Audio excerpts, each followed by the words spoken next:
Hello everybody and welcome back to a new video. Today we are going to be building a wonderful sort of house, cottage, like a very cozy, I don't really know how to explain it, but it's a cottage in the woods, but it's not really like a small cottage. I wanted to try and make a build that was like sizable, like on the inside, while also like having it look still quite cozy and not oversized for its setting. We started off obviously by wireframing. I've been getting into doing this a lot lately because it just helps me understand the shapes of everything that I'm building, and it's more of a visualization tool than anything else. And you'll also notice that I'm building on a flat platform of grass above, like a few blocks above the ground in this flat world. And that's because I wanted to make the terraining later, so I just raised up the platform that I was going to build the house on, and then I could make it sort of with more depth later and make it look like it wasn't just in a flat world. Give it some environment and some setting just to finish it off, because I think that without setting it looks alright, but you don't understand the context of the build. So with builds like this that are very rustic, I like to do a lot of like supports, especially with logs and like cross beams and all that stuff. So I've done that here, and I also like used a variety of texturing blocks. So I used some barrels, some stripped spruce logs, as well as just normal spruce logs. And then for the cross beams, I just used, as you can see, spruce planks and trapdoors, and I think that looked really good. Yeah, it was very much an experiment, but I think it turned out pretty good. And then I decided to do like a white background, which may seem counterintuitive because it's like a cottage, it's in the woods, there's nothing perfect about it, and white is a very pristine, usually modern color, but I think using birch really made it look less perfect and more in line with like the rugged feel of it. I also tried out a variety of different roof shapes to see which ones looked the best. I was going for more of a barn style roof shape, so it couldn't be too tall but it couldn't be too short, and it had to be like rounded enough but not too round. So I tried out a bunch of different options for that. And since this is quite a big build, I had a little bit of trouble coming up with a good chimney idea, because usually my chimneys are very small and very rustic, and they bend and curve a lot, and it sort of works with the style that I usually make chimneys in. But for this one, it sort of needed to go fairly straight up with a little bit of detail at the top, just to fit with the style and the scale of the build. And usually I don't build it like at the end of a house. Usually I build it like quite like in the middle of a house, but I think it's more realistic to put it at the end. I think that that's what a lot of house designs actually have. But yeah, I experimented with it at the end, at the top of it with candles and walls, and I put a bit too much on it first, and then I took away some of it, and I think it ended up looking alright.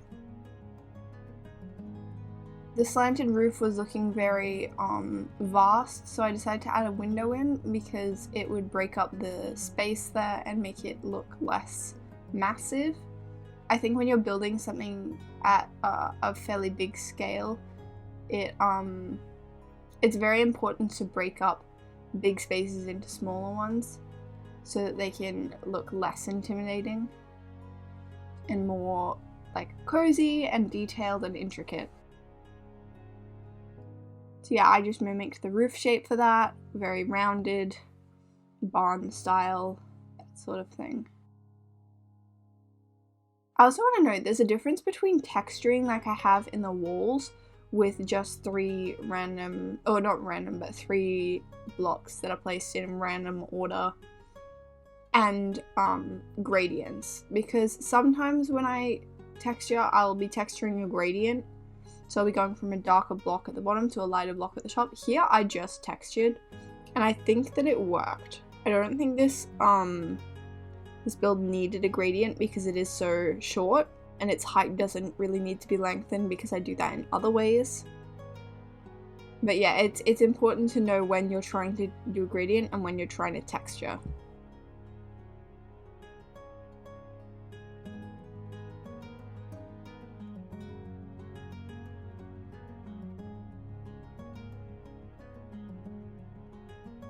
And then I started adding in some more details, so trying to add in like lanterns and window accessories, I suppose.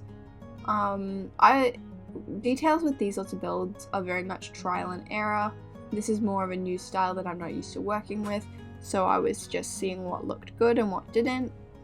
But you can never go wrong with a good window frame and some pot plants.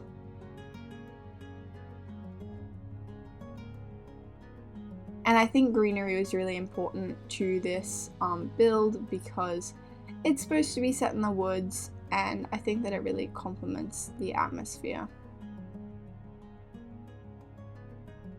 Also, using utility blocks such as like looms, barrels, those sorts of things has been something that I've been trying to work on because I don't usually use those blocks. The only time I get out like the utility blocks is for villager trading, which is like, I suppose that's what they're supposed to be used for, but it's very boring, so they're something I'm trying to use more of. And then I started making the platform and expanding it to look more natural rather than just the square that I'd made to build the house on, and just make it look more like a natural environment. And then I started making a custom tree. What I did with this was I kind of used a gradient. At the top of every like set of leaves, I'd use azalea leaves, and then dark oak, and then moss. I think it's really interesting to use moss as a leaf block because it is quite bright. It looks very dense if you put it in the context of leaves. But I think it worked really well, and I could hang the glowberries from it, which was really cool.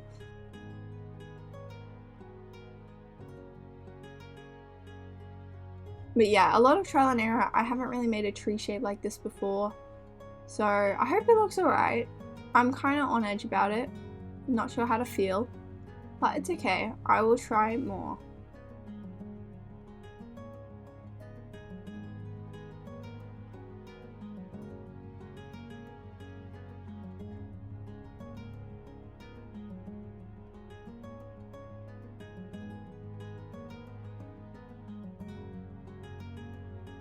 And here's the final build. I added in a couple more details off camera, like some vegetable patches, some bushes, and some grass.